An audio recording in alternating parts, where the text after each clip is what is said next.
Right, hello my lovely chemists. So today, this video, we're going to recap ions and the formation of ions from atoms.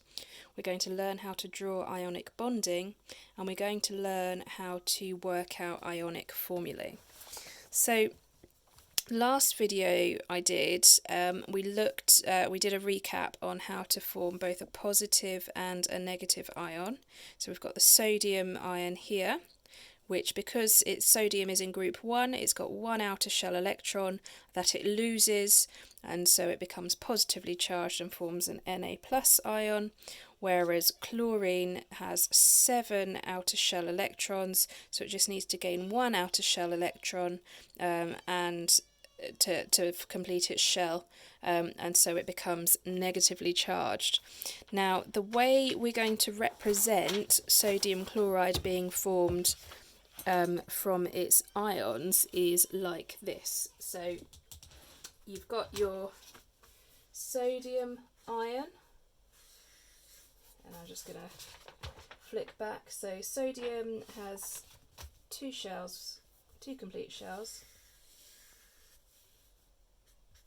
Okay, so 1, 2, 3, 4, 5, 6, 7, 8, 9, 10.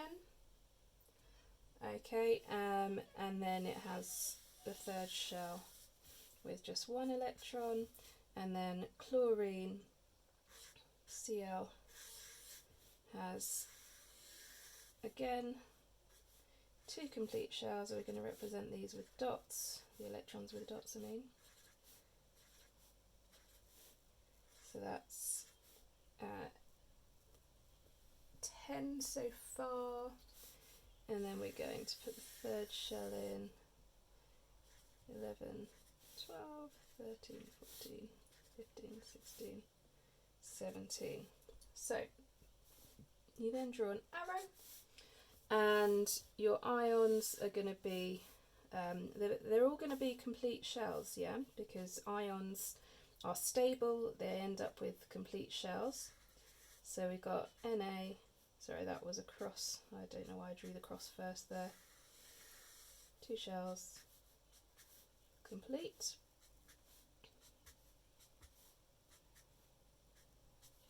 Okay, and that's positive, and then you're going to have chlorine, who's going to have 3 complete shells. But because one of its electrons has come from the sodium, you represent that one as a cross. Okay, and then the rest are dots.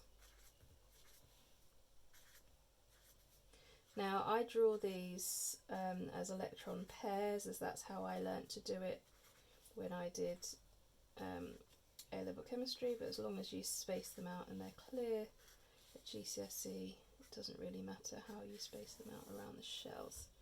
Okay, so that's your sodium chloride drawn. Okay, so because sodium loses one electron and chlorine gains one electron to form sodium chloride, they can balance out the charges just by having one ion each together. So your formula for sodium chloride just becomes the 2 next to each other, so NaCl. Okay.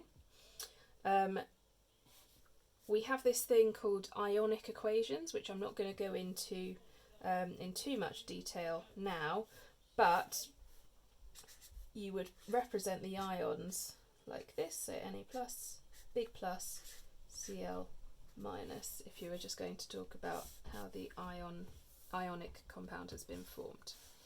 Okay, now when started this lesson, I said we were going to recap ions, which we've done. So they're charged particles, charged atoms. So atoms that have lost or gained an electron, and therefore they form a charged particle, which is called an ion. We're going to learn how to draw ionic bonding, which we've done with sodium chloride. And then finally, we're going to learn how to work out ionic formulae. So this is a worksheet I've given you that has a long list of ionic formulae. And what I'm just going to recap is that if an element is in group 1, it forms positive 1 ions. If it's in group 2, it forms positive 2 ions. If it's in group 3, it forms 3 plus. If it's in group 5, it forms 3 minus. Group 6, it forms 2 minus. And group 7, it forms minus. So I'm just going to grab my periodic table here, and let's just have a look. So a common ionic compound that we look at in chemistry is calcium chloride. So calcium there is in group 2. So calcium is in group 2, therefore calcium, the calcium ion is going to be Ca2+, and chlorine, which is what forms the chloride, is in group 7, which means it's going to form a negative ion with just one negative. Now, calcium chloride, the formula, is not simply CaCl. And the reason for this is because calcium has a positive charge of 2, but a negative charge of only 1. So if you just put them together in a 1-to-1 ratio, the charge would not be balanced. So in order to balance the charges, for every 1 calcium, there's going to need to be 2 chloride ions. So the way this works is that you're going to have a formula that gives you calcium chloride, and the Cl has a little 2 after it because you're going to have 2 chloride ions for every 1 calcium ion. Okay, now I'm going to just look at another example where I've got a bit more space. So let's have a look then at why don't we have a look at magnesium chloride. Okay, so magnesium is in group 2, so it's a 2+. Chlorine is in group 7, so it's a minus. So we're going to need 2 of these for every 1 of these.